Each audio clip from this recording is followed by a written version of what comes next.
to see the sun today, hey?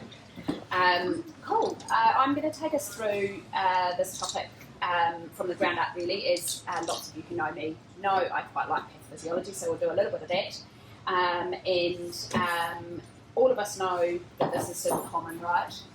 This is our classical poster child for medial patellar luxation, the slightly overweight, short-legged Jack Russell with that classical skipping lameness. And I think it's so common, I don't know what anybody else sees with this, that I actually have owners tell me, oh, that's just normal for a Jack Russell, isn't it? That's just how they all walk. But certainly happening in lots of other breeds now, and I think we're seeing more and more of it in large breeds as well. It's borne out in the literature as well. We're seeing more and more large breed dogs, Labradors, Staffies with medial patellar luxation too. It's not just confined to our little dogs anymore. Why does it happen? We don't know this for sure yet. For such a common problem, you would think that we've totally established exactly why it happened, what the pathways were, but we haven't. Is it congenital? Is it developmental? Is it hereditary? So we don't think about it as congenital. Puppies are born with normal bones without these bony deformities, but we definitely think about it as developmental. So they're born normal and they start to develop those bony deformities early in life. Almost certainly it's hereditary. It is an assumption, but nobody's spent a whole bunch of time studying this. There's a couple of breeds that have had some genetic work done, but for the most part we know it's hereditary because it runs in families. It's a phenotypic assumption, I guess. And so when we're asked that question on the insurance form, unfortunately, it's a yes, it's hereditary. So what I think it's really important to think about right from the beginning, as Brent suggested, alluded to in the topic of the talk, is this just isn't about the knee, it's about the whole hind limb. And in order for things to work, the whole lot has to be straight. Something that I say to clients quite frequently is just trying to point out that the kneecap itself is not really a normal bone. It's just a sesamoid and your quadriceps mechanism. So if we stop thinking about the kneecap as a separate bone and we start thinking about it as just a little reinforcement in the quadriceps mechanism, then things start to make a little bit more sense both to us and to owners. So proposed pathophysiology, I'll go over this because I think it's quite interesting and it kind of helps me remember all the different deformities that I'm looking for to understand where it comes from. So this is again an assumption. We think this is how it happens. We're not 100% sure, but proposed pathophysiology. Starting off with a changes right up at the hip. So coxibara and femoral neck retroversion. So the angle of the femoral neck's too tight and the femoral head is a little bit too caudal compared to where it should be. Can you guys hear me at the back? No? Not right at the back? I feel like I'm maybe a little bit quiet. Wine. Is that better? I'll just see if I can tilt this a little bit and make it taller. There we go. So we think that's where it starts, and then in order for the dog to get its foot underneath it, it's having to bring its quads medially, and everything else follows from that. So past that, those hip changes, we end up with those quadriceps forces heading much more medially than they should, and everything else that we kind of think of as classic medial patellar luxation follows from there. So because we've got medial quads, we've got more compression on the medial side of the joint, so the medial part of the femoral condyle is not developing normally. Because the patella is sitting over on top of that medial ridge in many times, or it's popping back in and out, there's pressure between the patella and the medial ridge. And so often we talk about the ridge wearing away, but actually what's happening is probably not developing properly because of the pressure from the back of the patella. Then we end up with often some quite significant femoral and tibial deformities, that torsion of the tibia that we classically see, but also a whole bunch of changes in the femur, and I think we're starting to be more and more aware of how much the femur is affecting patients with medial patellar luxation now that we've had plenty of time with CT available to the profession. So you'll all know that we've got a grading system for this. There's heaps of different grading systems out there, and lots of them have big long lists of bony deformities that each patient has to have to fit into each grade. I'm sure you guys have seen those in the textbook. We don't tend to use those very much in the real world because patients don't kind of fit really nicely into a set of bony deformities like they do in the textbook. One patient might have a really big femoral deformity but not so much of a tibial one, to put that in 3 or a 4. So the most useful grading system, I think, is the one that that looks at functional grade. And there's some really useful things about it. It helps with our surgical decision making. We'll talk about that later. It helps us to monitor young patients' progression. Are they getting worse over time when they're growing? Helps to communicate between clinicians, both between different vets in the same clinic, referring vets, but also within the profession for research and things like that. But it is subjective. What I call a grade, that borderline between a grade 2 and a grade 3 might be a little bit tricky to define. And it's static, so we are palpating that patella, yes, when the patient's weight bearing, and yes, when we can put their knee through a nice big range of motion, maybe put their foot in torsion, but we can't have our hand on their kneecap when they're running and jumping and playing. And there's been starting to be some work done around that, which shows that things are happening there that we would never have predicted. So I think absolutely that grading system is useful, but just bear in mind that it's not necessarily giving us the full picture of what's happening during motion and active muscle use.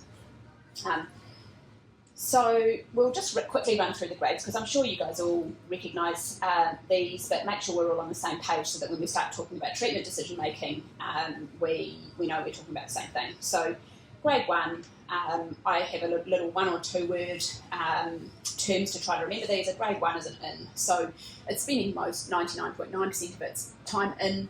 If a vet comes along and pokes and prods it, it'll pop out, but it'll snap straight back in again. Okay, so those ones I think are fairly easy to define as a 1. 2s are probably the trickier ones, I think. Where do we draw the line between 2s and 3s?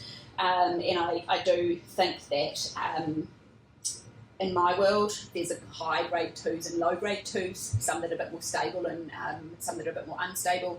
But in simple terms, a grade 2 is an in-out. So it's that kneecap is spontaneously luxating some of the time. So sometimes then when you go and put your hand on that dog's knee, the kneecap's out. You might pop it back in and the dog goes trotting off again, it's in. Another time that you touch them. And I'll try with these guys to let them explore the consult room and go and touch their knee multiple times during the consult. Is it spending most of the time in? Is it spending most of the time out? And again, I think there's some that are spending more time out and some that are spending more time in. Does that make sense? Yeah. And then grade 3s and grade 4s, again, like the ones are pretty easy to define. So grade 3 is an out-in. It's spending most of its time out. I can get it back in again, but as soon as I let it go, it's popping back out. And then grade 4 is it's out all the time and we can't get it to go in, and those ones make me feel a bit sweaty. So by the time we're getting up to the grade 3s and 4s, most of these guys have got really quite significant bony deformities, usually in their femur and their tibia, and most of them are quite debilitated. They are that kind of hunched, crouched gait. They've often got really internally rotated distal limbs. And if that's a big dog, they are crippled. They're really struggling. Little dogs will cope amazingly well sometimes, but if we look at them carefully, they're not doing particularly well. So I'm going to talk through some decision making now about where we go with these guys. You've got a patient that's got a patellar luxation in front of you. How do we know whether it's surgical or not? And I think some of this is our collective opinion, some of this is evidence-based, and we don't have like a published algorithm or anything that we can plug in for these patients, but hopefully what we go through is gives you some useful criteria to base your decision on. I think it's important to remember that all of these patients are a little bit different and apply a lens to each one for that decision making individually. So what are we using to decide grade? That's really important, and we'll go through the different grades and how we use those to decide on surgery. How lame they are, how often is it happening? Are they just skipping? Are they lame in between times? What degree of skeletal deformity they've got? Have they got some instability in any other direction? Have they got a cruciate ligament rupture? Have they got something else going on? Usually it's a cruciate ligament rupture. And what their segment's like. So how old they are, how active they are, how heavy they are, how active they are, what level of osteoarthritis we've got going on and how quickly that might be progressing, and whether there's any crepitus or pain on luxating that patella. Okay, so we'll go through each of those criteria and I'll sort of let you know how we use those to help make our decisions as to which patients go to surgery. So to be honest, for most of the grades, it's it's fairly straightforward. Ones are almost never surgical in my world. If it's a very young patient, it's an 8-week-old puppy that's come in for a vaccine, it's got grade 1, I think that's a flag for monitoring, very close monitoring. And if it's going up the grades quickly, then that's a red flag for figuring something out, figuring out a plan. But it's certainly not surgical at that stage, it's just close monitoring. If the dog has got concurrent cruciate rupture, then we definitely need to be treating even if it's just a grade 1 medial patellar luxation, we need to be treating that at the same time as surgery for the cruciate. So yes, it's surgical if it comes along with a cruciate ligament rupture. So other than that, there's no lameness, no crepitus. The dog's not going to have a vet come up to them in the dog park and pop their kneecap out, so it's really not a problem to them if there's no lameness and no cruciate disease, and they're a mature dog. Oh, sorry, I'm going backwards, I'm pressing the wrong button. Let's go back that way.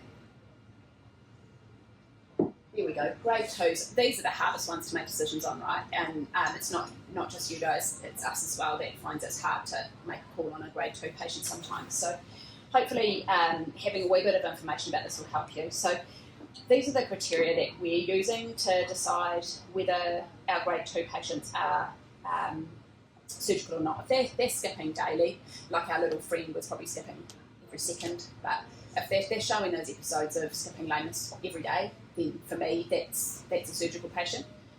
If they're showing episodes of, even if they're not skipping, but they're showing consistent episodes of weight-bearing lameness, it's not that common with patellar luxation. It's usually telling me that they're starting to tear their cruciate ligament as well. But they're having episodes of weight-bearing lameness consistently. They're having multiple episodes of that horrible, painful luxation that really distresses owners and vets at home. They're screaming, they're holding their leg up, and that's really unpleasant for everybody, and mostly the dog. There's crepitus when we've got a grade 2 luxation and it's crunchy. It's subchondral bone on subchondral bone. It's painful to luxate, which probably goes along with the crepitus in most cases. And they've got concurrent cruciate disease, absolutely. Large breeds, athletic breeds, for sure. If it's a bigger than 15-20 kilo dog, or it's an athletic breed, then grade 2 is always going to be surgical.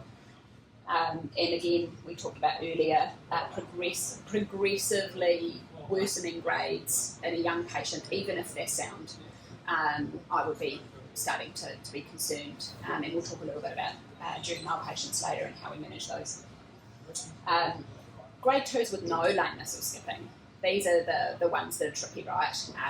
And we fairly frequently get referred them because vets are conscientious and they're picking up these patellar luxations in a vaccination appointment, and the owner's worried and they want to know what to do. Again, same criteria. If it's a large breed, active dog, it's getting surgery, even if it's not lame. Progressive, it's a young patient, again, it's going to get surgery even if it's not lame. Crepitus, pain or effusion, same deal, even if it's not lame, it's going to get surgery. In all honesty, if it's got effusion, it's got cruciate disease until proven otherwise with its patellar luxation. And then the other thing that I think is an interesting thing to remember is if we've got a patient who doesn't have any of those criteria and it's got a totally asymptomatic grade 2 medial patellar luxation, it's nice to be aware of what's called the number needed to treat, and you might remember that it's a bit of an odd concept from statistics or data analysis, where how many patients do we need to treat with a given intervention in order to benefit one? Okay, so the number needed to treat for an asymptomatic, clinically silent grade 2 medial patellar luxation is 2. So that means that 50% of patients that you operate on for a totally silent grade 2 medial patellar luxation is going to benefit from that long term. 50% aren't, right? So I think it's taking into account all of the other factors that we've talked about and making the owner aware of that. Like if your dog got this problem, it's currently asymptomatic, there's no red flags for surgery, there's a 50% chance that your dog's going to need some additional care for this, or it's going to go on to rupture its cruciate, it's going to get OA, it's going to get more problems with lameness. Wait and see is okay. If it's a skeletal, mature but relatively young dog, go along its life for another 6 months and wait and see what happens. But it's nice to have that number in your head, that the number needed to treat is 2. I've gone backwards again. I need to keep my thumb on the correct button. Grade 3 and 4, that's a simple one, they're all surgical. And I think that's where I wanted to have a wee talk about these cuties. This is Peach and Opie, who have been recent patients of ours. Well, Opie's not a patient, he just comes for the they're so cute. They've got an amazing Instagram page if anybody wants to look. But Peach and Opie are litter mates that live with the same family, and they are 5, and obviously the litter mates don't all have totally the same genetics, but it's really an interesting kind of case study on how much patellar luxation affects these tiny dogs, and they're little 3 or 4 kilos. Because Opie's got normal knees, and Peach, who's on the left, has had grade 2, now grade 3 medial patellar luxation her whole life. And they may just have different personalities, but Peach is a total couch potato. She can't jump on the sofa, she's never been able to. Opie will play with toys and run and bring toys to fetch and do half an hour, 40-minute walks. Peach has to be picked up after 5 minutes. And it's been like that her whole life. And I don't know for sure that that's because Peach has got medial patellar luxation and Opie hasn't, but it is an interesting example of, they might have just had different personalities, but, and I do think that a lot of these little tiny guys could eat with grades 3 and 4. I'm not talking about the grade 2s that are often asymptomatic, but the grade 3 and 4s could have better quality of life if they've got quadriceps mechanisms that work. They can't get up on stuff, they can't jump, bless them.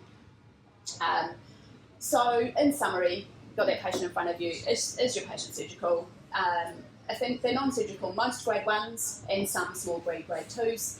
They're surgical, very few grade 1s, some grade 2s, all large breed grade 2s, and almost all grade 3s and 4s. Okay? So it's really only the 2s that give us trouble in the decision making, and hopefully you've got some tools that you can use to try to narrow that down a little bit. Just a brief word on a few other little topics around this. One's about traumatic patellar luxation, and I think that this is something that some orthopods I've spoken to don't believe even exists. I think it probably does, but in the vast majority of patients, it's because they've already got malaligned quadriceps. So we're seeing these predisposed breeds presenting acutely, they've got medial patellar luxation, probably they've had medial patellar luxation for ages. Maybe they just knocked off a bit of subchondral bone or tore their joint capsule a little bit on the lateral side. So just keep that in mind, that just because it's traumatic, it doesn't mean it's got a well-aligned quad. It probably doesn't. Every now and then you'll see it in a totally non-predisposed breed, like our musculoskeletal perfection that is the greyhound. And then, I'm willing to wear that dog if it's got a medial patellar luxation. Almost certainly that was related to trauma. Sometimes that's because we've got some other joint instability as well, like a collateral tear or something like that. So just keep it in your head that quite possibly they'll present traumatically, but they've still got quad malalignment. Little word about these tiny ones. So usually it's our tiny red teacup puppies or our, again, Labradors and Staffies that are presenting very young with medial patellar luxation. There's no real clear guidelines as to what to do with these. There's recommendations in textbooks for soft tissue procedures. There's journal articles on dynamic or elastic techniques where we use X-fix pins and elastic bands to try to correct the deformity. There's a recent paper where they were really aggressive and got in and cut femurs and did all sorts of really big stuff on these really young dogs. And so, but there's no real clear guideline. I think monitor them closely, and again, it's case by case. If they're progressing really quickly, by all means, give us a call and we can have a chat about what we can do, but it's case by case. It's not, hey, this dog's presenting with a grade 2, it's 12 weeks old, what do I do? It needs to be all of those different factors that we've talked about taken into consideration for each patient. So TTT is okay once that proximal tibial physis is closed, so we're not so worried. Let's say there's a 5 or 6 months old dog and their growth plates still look open on the radiograph. Not quite so worried about the tibial tuberosity hypophysis, that growth plate at the front. It's more the tibial plateau one. If that keeps growing and the tibial hypophysis is, the tibial tuberosity is staying still and your patellar tendon insertion's getting off down your tibia, that's not ideal. So going to be different for different breeds, but we'll often do them reasonably early. So bear that in mind. Little word about Higgins. I wish I could talk for ages about cats. Everybody who knows me knows that I'm obsessed with my cats. These are my three. It's Pippin, Minnow and Taku. And as we've been told 1,000 times, they're not small dogs, and that is absolutely borne out when it comes to patellar luxation, just like it is with everything else. These guys have got quads to die for, hey? The power to weight ratios are insane. If we're going to move their tibial tuberosities over, that's a teeny tiny piece of bone with those massive quads on there. So huge respect. I'm a wee bit scared of cat medial patellar luxations because of the high forces that they're going to put your repair under. They've also got a really wide, flat trochlear groove in patella. It's quite shallow, and there's various different whizzy trochleoplastic techniques being described. None of them have been followed particularly long time yet. We don't know a whole bunch about the right way to treat these guys. The literature is pretty sparse. We do know now for sure that there are bony abnormalities associated with MPL in cats. So there's been some CT studies done comparing cats with higher grades, so 3 or 4 MPL to normal cats, and they definitely have those same bony deformities that dogs do. Femoral deformities, tibial deformities, all of that stuff. But that's as much as we know. So we've got to kind of put our brains into each individual case again on this one. And have huge respect. Don't go lightly into cutting a cat's patella tendon attachment off. It's scary. So let's go through some treatment options. I think that hopefully I can give you some tips and tricks and stuff that's based on the evidence that we have that will make your patellar luxation surgery safer and hopefully more successful. So the absolute principle is that, as Brent said, we're making this straight. Correction of alignment is absolutely essential. We're not ever going to win in trying to get that patella to stay where we want it to stay unless we fix that quad alignment. Remembering it's not a bone, it's just a continuation of the quadriceps. We're not going to get it to stay in the right place unless we correct the alignment of the quadriceps.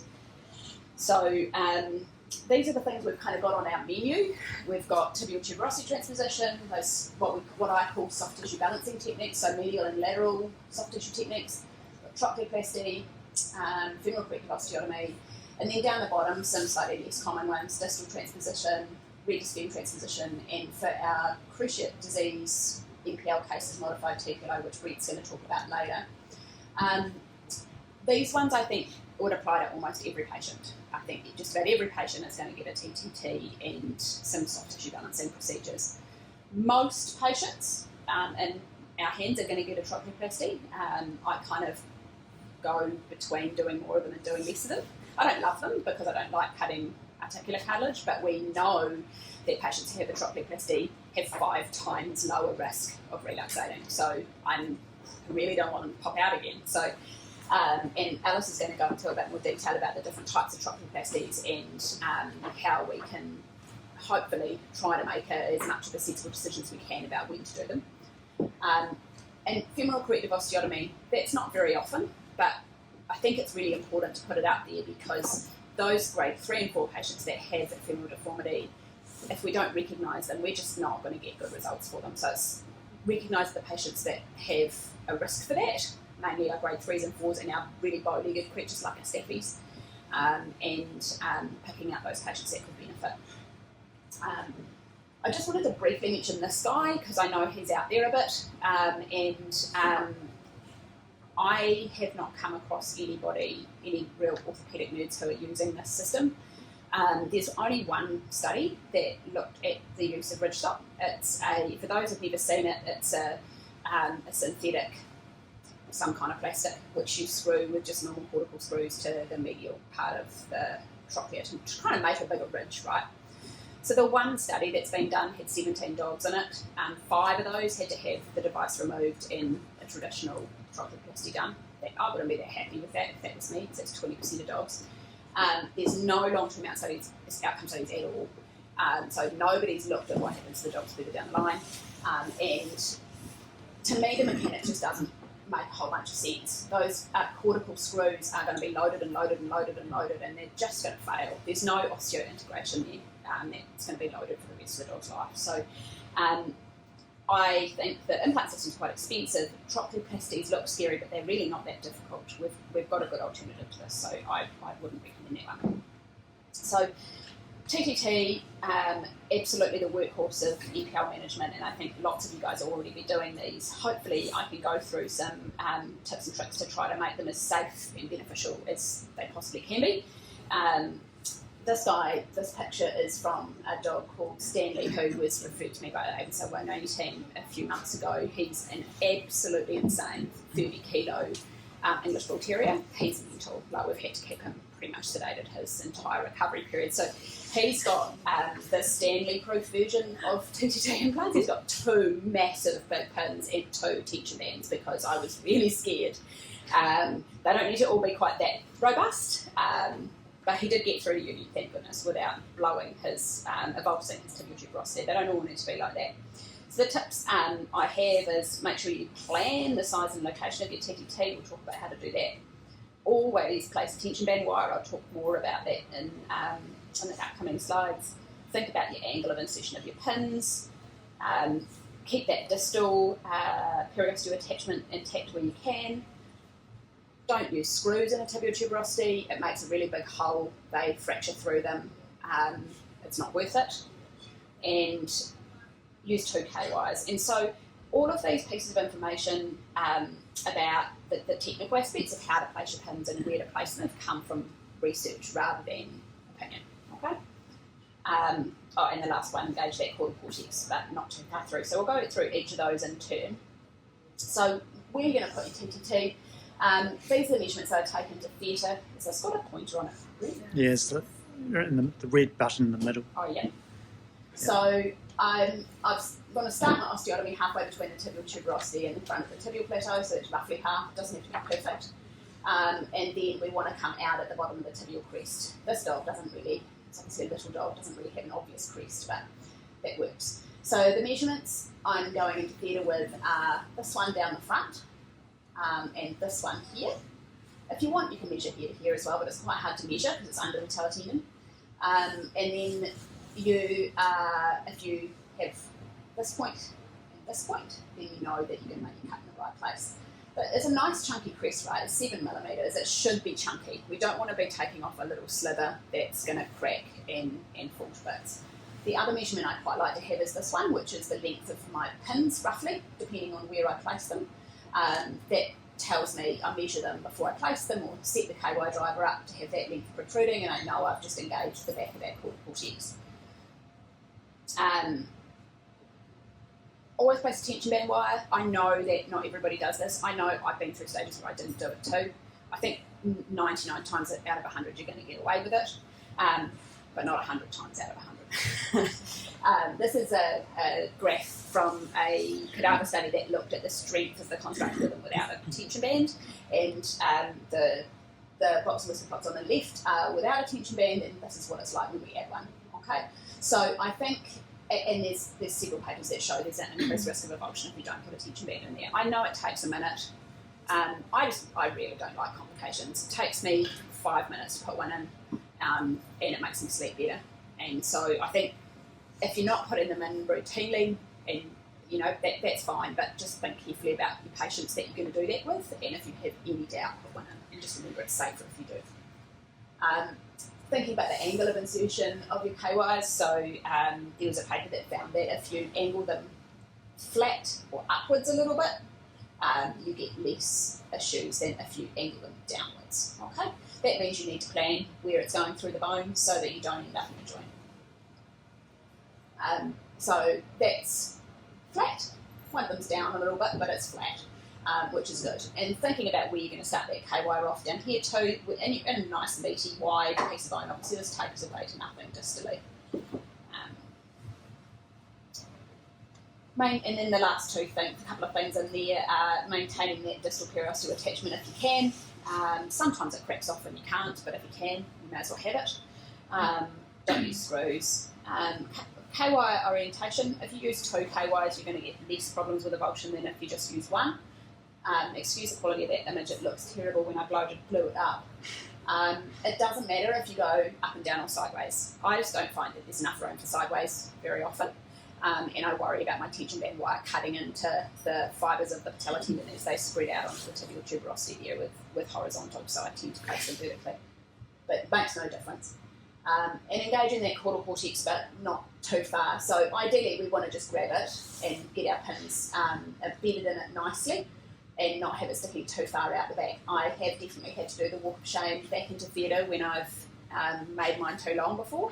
And I've also had situations where I've decided not to do the walk of shame and thought I'm going to get away with it and had to take the pin out later because it hurts digging around in the soft tissues there. So having a measurement as to how long it should be so that you can plan that and don't leave it over long if it's too long. It's much nicer to sort it at the time. Soft tissue balancing techniques, never going to compensate for a lack of pod alignment. So these are an adjunct, they're never ever going to be on their own. And if you do them on their own, they've got an extremely high failure rate. And I think that diagram just shows you, right, like you can pull that over that way if you want, but the straight line's down there, you're just never going to get it to stay. Medial release, most grade 2 patients, all grade 3 and 4, will benefit from a medial release. So that's going through the medial retinacular tissues. And those 3s and 4s, they are stuck there. If you don't release them, then they're not moving back into that groove. It's amazing how much difference that makes. And then we're incising the retinaculum, ideally leaving the joint capsule intact. Sometimes you can do that, sometimes you can't, certainly not with 3s and 4s. Sartorius release is a handy little additional technique. One study found that it reduced the incidence of relaxation, so that's the cranial belly of Sartorius. Can't do that in cats because they only have one belly, don't do that.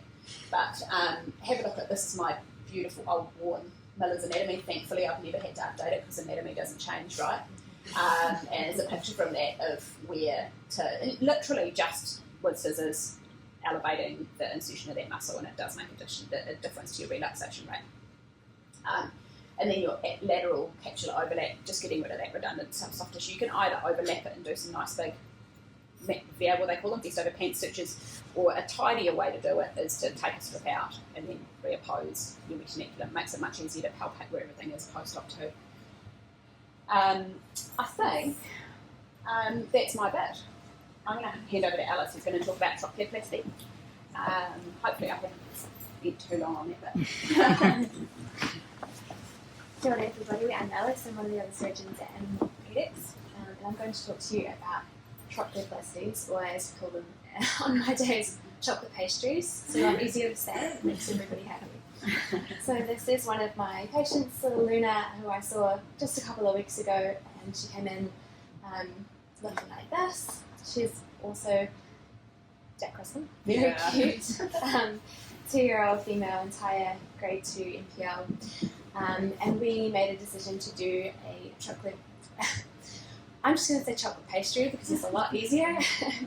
And what we did was a block recession chocolate pastry. So we chose to do a block over doing a wedge because with a block, as you can see from these images, you have a lot more patellofemoral contact. So with the block on the left side there, this lower image is of the amount that you've taken out, looking down onto the trochlea, and you can see that especially in this proximal end of the trochlea, the amount of space for your patella is so much greater than it is if you're looking down at a wedge, where you've taken out a tapering amount of bone, leaving the potential for this to kind of push the patella out of place when you've got the limb in extension. The other reason is that you get a lot less exposed bone. So in our wedge we have kind of a rim of exposed bone, and in our block we have a lot less. I have also found blocks to be easier. I've done both, and from a technical point of view I find blocks a lot easier. So I'm going to talk you through what we do at AOC, what I've done, and my learning curve with learning to do block recession chocolate pastries. So We have this great little saw that I really like. It's quite small and it has a small amount of oscillations. It's very easy to control, but you can definitely use a handheld blade as well. We just found that it removed quite a large sliver of bone and then actually made it harder to put your wedge or your block back in, and it wobbled side to side. So whatever you can do to decrease the amount of bone that you take out on either side will help you with your putting your block or your wedge back in. With a block specifically, we do a 10-degree angle when we're going down with our saw blade on either side. So I will talk you through little Luna's chocolate pastry. The first thing that we do is try and get really good exposure of the entire trochlea. So a tip that I learned from Rebecca is to use some bone holding forceps, and I really like to use the spin lock ones, not the ratchet ones, because it's just a lot more control. So I'll use some little Homans and pop my patellar out, and I'll basically kind of hook the soft tissue aside. I'll put one side of the bone holding forcep in, and I'll put the Homans on the other side, put my bone holding forcep on this side. It's fiddly and it does take a little while to get used to the technique, but once you have got it, it's like amazing because you have so much better visualization. The key is to make sure that your incision is long enough so you can see the very top part of the trochlea, otherwise you're going to struggle to get your bone holding forceps in. And then sometimes I'll put galpies down the bottom to hold everything wide the whole way along. And then I'll inspect the whole trochlea. I've got my assistant there holding everything straight, and then we'll extend and flex through the stifle so that I can see the whole extent, and I'll examine the medial ridge to try and understand how much damage there is, or how much remaining ridge there is, and whether or not we need to do the chocolate pastry. And in Luna's case, you can see just that there's kind of some lesions on the side. It was basically flat, so we elected to do a block. This is me cutting. So I use one hand braced on the patient and one hand kind of on the other side of that hand braced on my saw. So there's me switching sides, trying to go for a 10-degree angle. And that helps me to keep my saw nice and stable and stops me from slipping, because you want to avoid damaging that cartilage if you can. So we're going from the like just above the attachment of the cruciate, or quarter cruciate, and then all the way up to the very top of the trochlea groove. This is me doing my elevation, so I will measure the width of the cut and I'll choose an appropriate osteotome based on that, and then I will check and recheck and recheck that I'm straight. So that's me making sure that I'm not going off in a strange direction. The cut will guide me, but I guess that's an experience thing that I don't quite have yet, so I spend a lot of time checking and checking that everything is straight. When I start my cuts, I'm making sure that I'm about 90 degrees to the trochlea so that I don't just lever up the cartilage. And my biggest problem is that I have this irrational fear that I'm going to just go straight through the femur. So I tend to be a little bit too shallow, so my goal is to always try and check that I'm 90 degrees so that I'm not going to lever that cartilage and I'm not going to go too deep.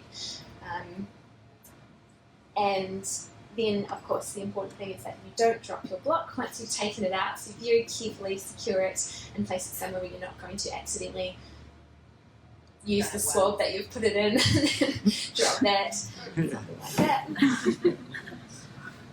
And then, so this next step is basically taking a little bit deeper of a cut. So I'm going down just a couple more millimeters to enable me to take out a little bit more bone. And then here I am removing a little bit more bone from Luna's chocolate pastry. I then will make sure that I keep these little slivers of bone. Sometimes they'll be really useful for securing my block or my wedge. So if I've got a little bit of a wobble, then I can keep a piece of that subchondral bone and kind of wedge it down on the side of my block to keep it stable. I find that sometimes I need rongeurs in order to remove a little bit of bone from the proximal aspect, because that's your most important part. That's where the patella is the most likely to come out when the limb is in extension. So I will remove a little bit more bone there with rongeurs if I need to. You can also use rongeurs to help kind of deepen the groove and make things flat, but I actually find that it's a lot easier to do that just with your osteotome. Then we reduce the patella and we check if we have managed to get it in place. And it's important to make sure you do that through the whole range of motion. As Bex kind of alluded to earlier, it's not that you're going to do this in every single patient, but this particular paper showed that there was a 5 times increase in relaxation rate for the patients where they chose not to do a sulcoplasty. That's me.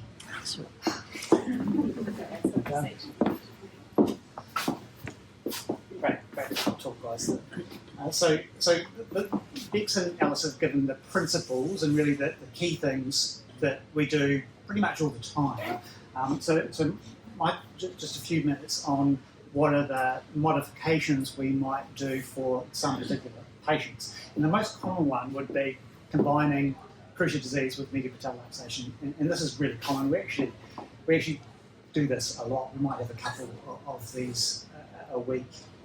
So one of the first things that you might think about, okay, cruciate disease, TPLO being the gold standard procedure, should we just do our tibial tuberosity along with our TPLO? And when we started animal orthopedics, we decided, let's do something that's the same, that's got the best data, that others are confident in, and we just aren't confident to do a TPLO with a transposition because in many cases they're large dogs, and we're basically doubling the risk. A wonderful thing about a TPLO, and that's why everyone likes it so much, is it's a compression construct, whereas a transposition, it's under tension, so because of the pull of the quadriceps. So if we can get away without doing this and still move the tuberosity laterally, that would be the best thing to do, and so that's exactly what we do. So this dog has had a TPLO, this is a tibial tuberosity, and we're sliding the distal segment with the tuberosity laterally, so we've got a step up onto the proximal segment.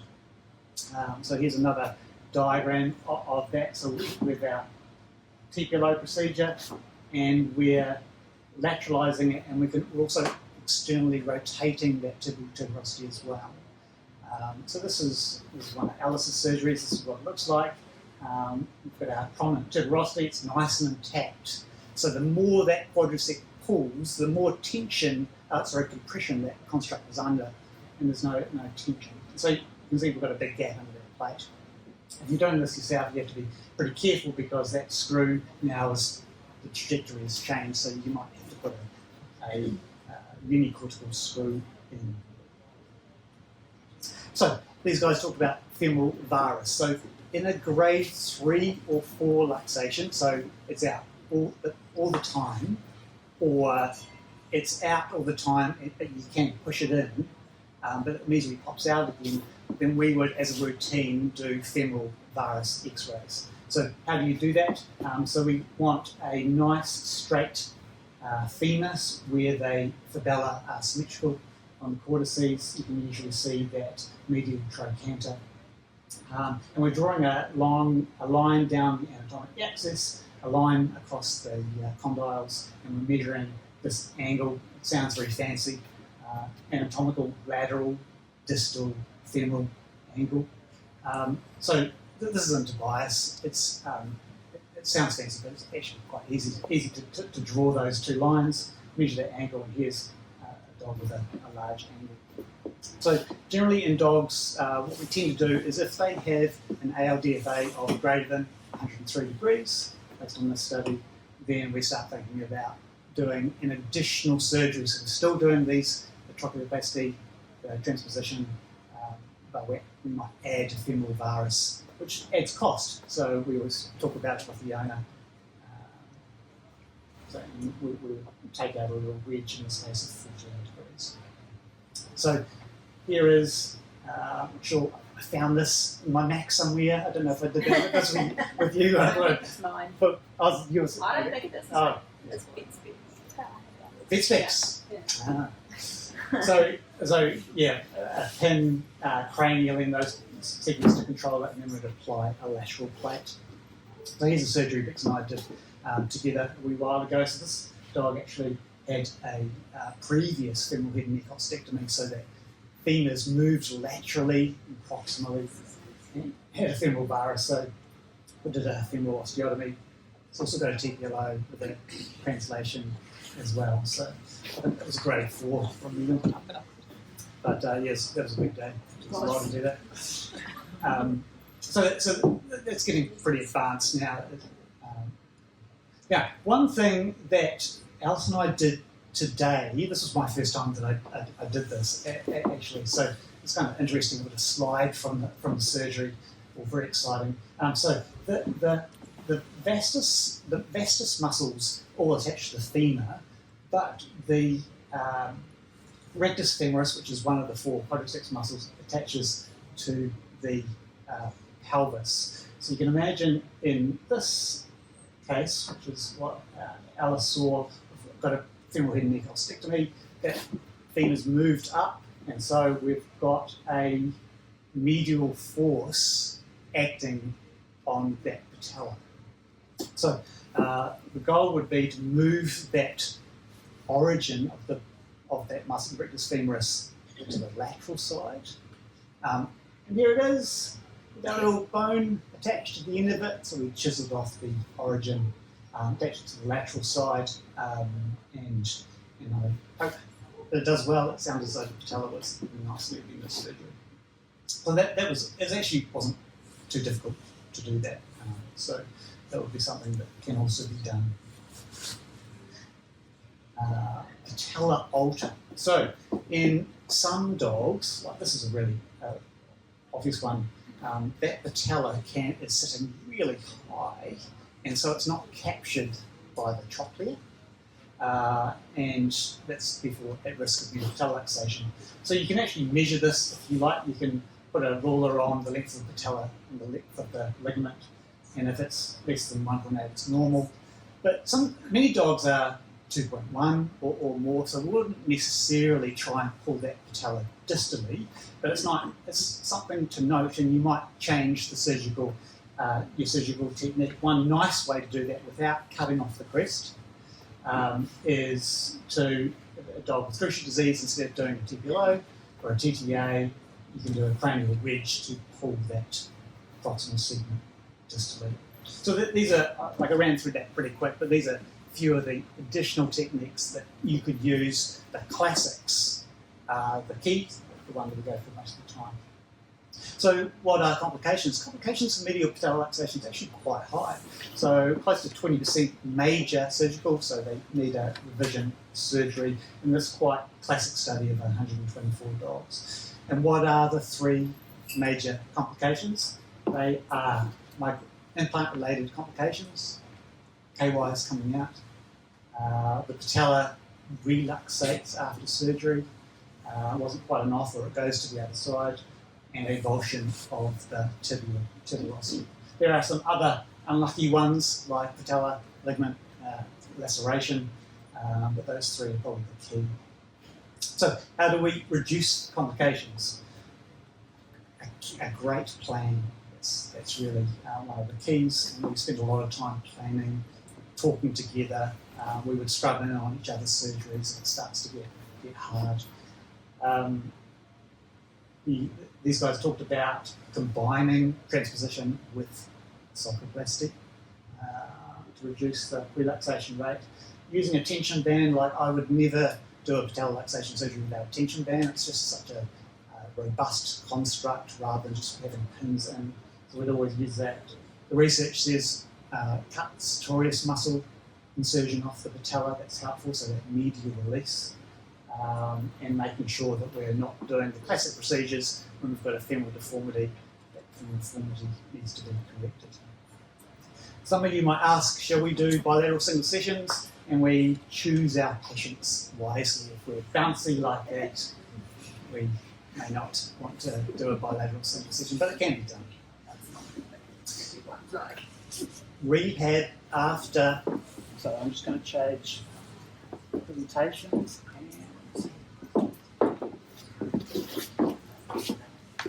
Elena, Saltis. Thank you.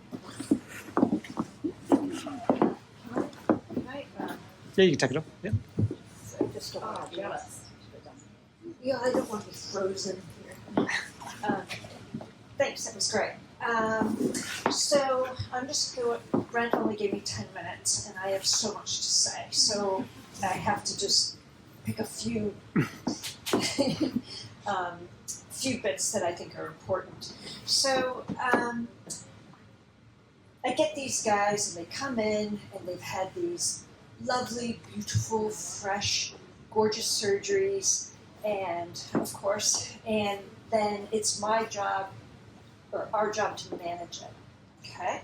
So it's actually it's a lot more complex than you might think. There's a lot that goes on into these guys.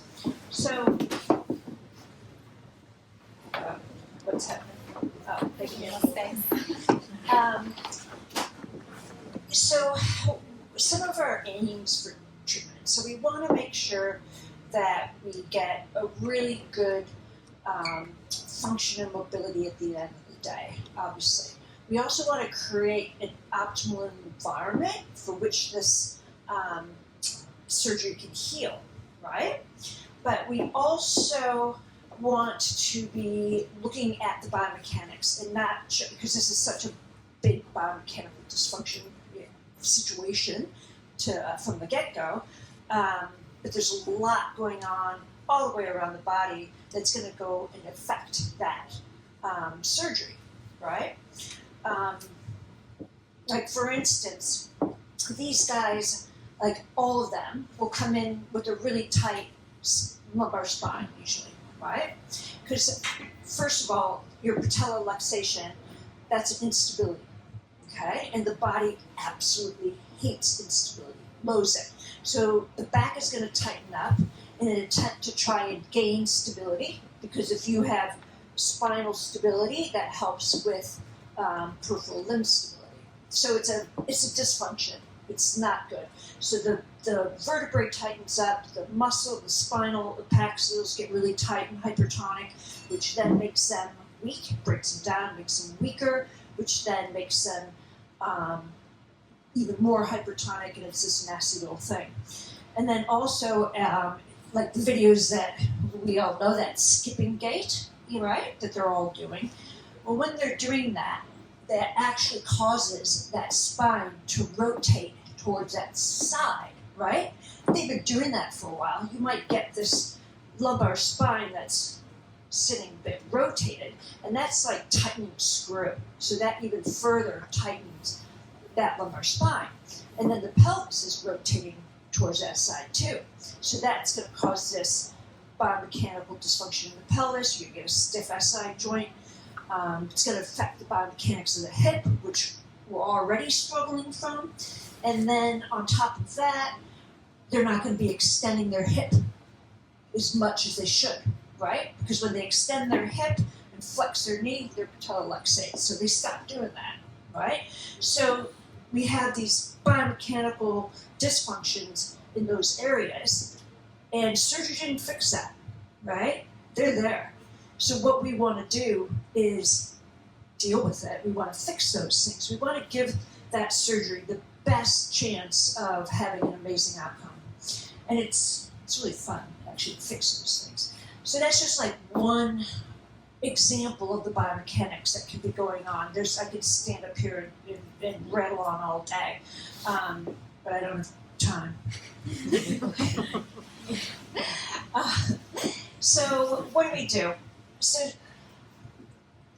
we do a lot of different things, but of course we're going to be doing some manual therapy. And these guys come in and their quadriceps are really tight, especially like their vastus medialis, their rectus femoris is really tight, the remaining bit of the sartorius is really tight. Those guys always are, always. But then we usually see like tightness in the iliopsoas, pectineus adductor, quadratus lumborum, and the paxials as well. So we want to deal with that, okay? So we want to release that. So we get in there and we do these fancy massages, like we'll do like myofascial release, and then we'll get in and do like trigger point releasing and try and release those muscles, okay? And then we want to increase the flexibility of them, right? Just releasing them and massaging them, but not actually trying to increase the flexibility and the function of them. It's not going to really be that effective, right? So we want to stretch them, okay? And that is a technique in itself, especially with these guys. It's not as straightforward as you might think. So, for instance, let's say I want to stretch a rectus femoris. Well, to do that, we put the hip in extension and we flex the stifle, right? So we just had this surgery. We know this is like a pathologically tight muscle. And if we do that, what could happen? What? It's going to hurt, but it could damage it. Yeah, it could cause a luxation, right? And like one of our goals is to avoid a relaxation, obviously. So what do? We really want to elongate that muscle. We want to increase that flexibility. What do? Any ideas? No physio is allowed to talk. So what we do is we will take that muscle, we will start the stretch, but then we'll manually be on that patellofemoral joint. Okay? And so we're feeling that patella as we gradually take that into the stretch. Okay?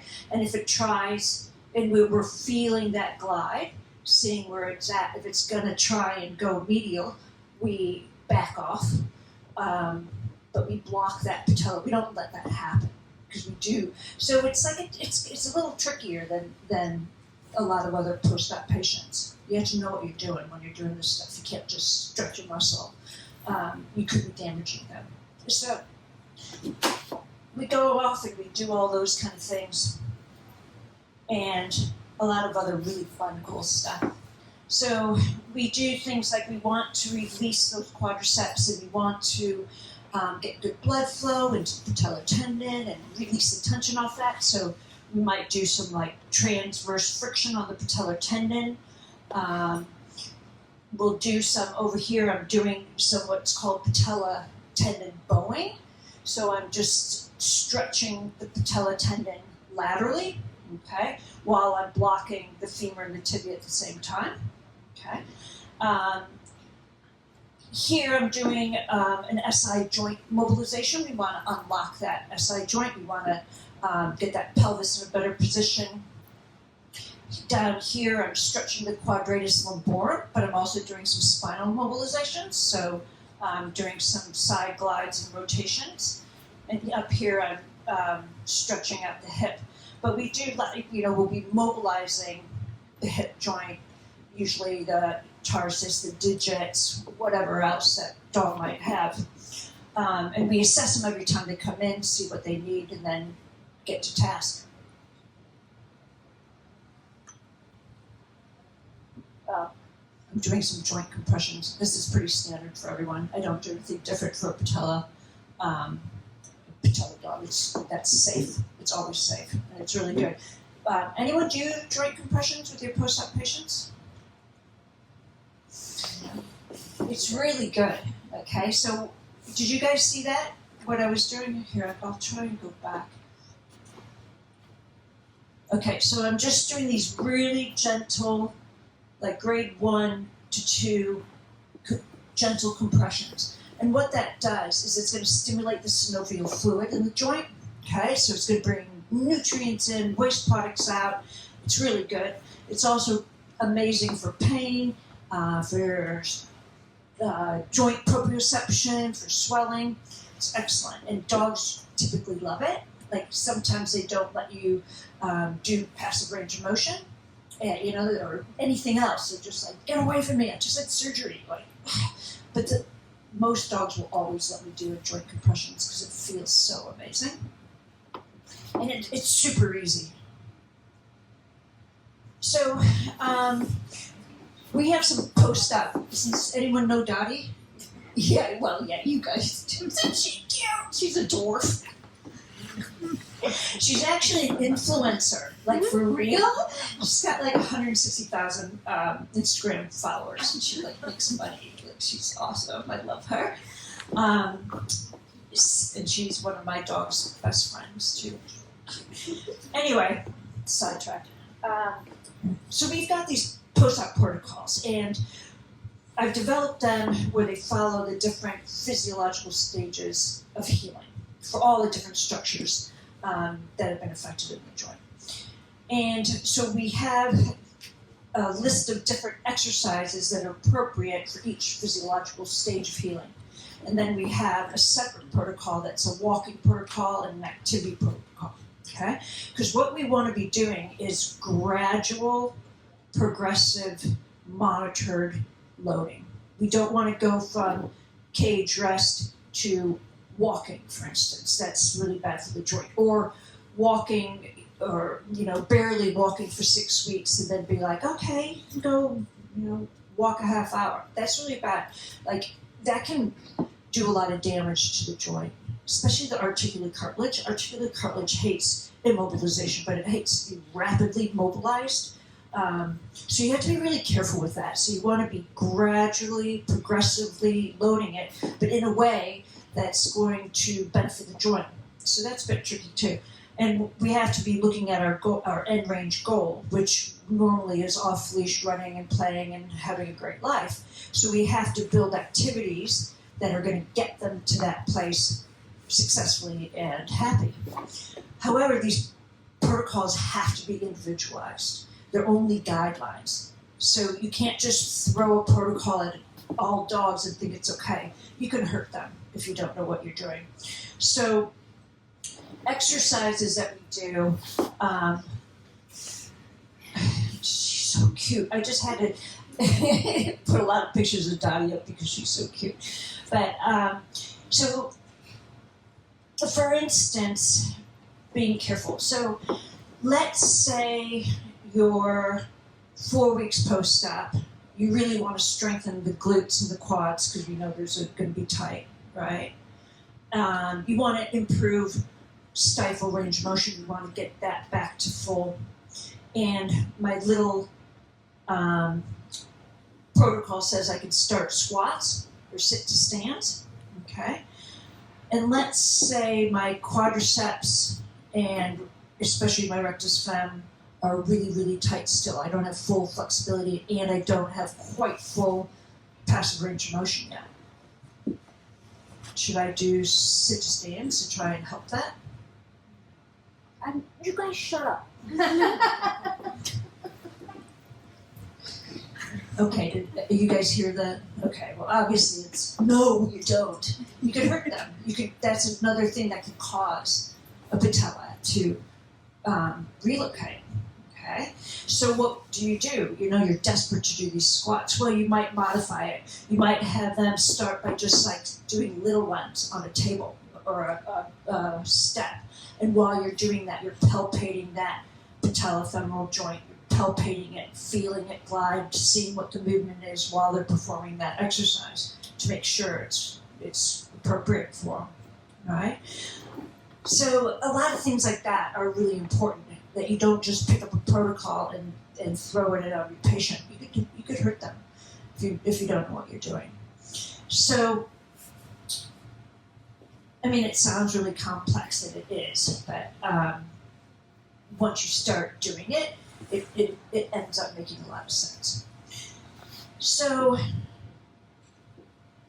one of my many end goals is usually always to have off-leash activities, okay? Like off-leash running on different varied terrain. So one day you're on the beach, the next day you're up on the trails or on a park or whatnot. And the reason I want them off leash is because that's really good for the stability and strength of the joint, okay? So it gives the muscles the ability to activate both fast twitch and slow twitch muscle fibers, which are really important for overall stability. of the joint, and also for the biomechanics aspects of it. When you're leash walking, it's a form of overuse. It's an overuse activity, okay? Because dogs, like we walk and we set pace, and that's our pace. Dogs don't do that. They stop, they sniff, they sprint over there, they stop, sniff, smell, sprint over there. And when they do that little sprint, it's brilliant for them. It's as long as they've been rehabilitated properly, but it's brilliant for them because they're going to be activating those fast twitch muscle fibers. And it's also like a plyometric activity too. It's really good. We want that. And also, when they're moving around like that, they move their whole bodies. If they're on a leash, we're restricting that. So that's a biomechanically dysfunctional situation. So we don't want that, right? So I want to get them off leash, but you have to do that safely. You don't just go, oh, okay, you're 12 weeks post-op, time to go off leash. It doesn't work that way. We build them up to that, We do things like interval training with them, interval training on hills with them. We'll do zigzags on hills. We'll do figure eight type situations. Lots and lots and lots of balance work. We do lots of that.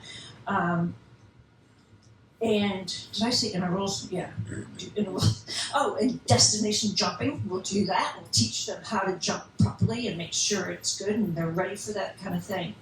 That's what we want. It's really good. And then ideally you want them naked when they're running. You don't want them ever on a collar. A good quality harness that lets good free body movement is ideal over a collar. But just the other day I was reading this article and they analyzed different harnesses, and some of them were quite good harnesses, and then they did like a data analysis, computerized data analysis on it, and they found that all harnesses are shed. And I was like, oh, that sucks. Yeah, so they all affect the biomechanics of the body, and we don't want that. We want good biomechanics. So ideally, you take a harness off. They can run in a nice loose-fitting collar with their ID on it. But ideally, if they can do that, then we want them doing that. Safety first. We don't want them running away or getting hit by a car and having a pelvis fracture. Unless we're having a slow week. No, I'm sorry. But safety first. But and the varied terrain is really good for the body too. Just using the body. I didn't mean that. I don't want to dog hit by a car, even if we're slow. But so a lot of the things we're doing is building up for that, and then at the end of the day, we want this beautiful, smooth, gliding patellofemoral joint that's in beautiful alignment and free and flexible and strong and stable. So that's what we do.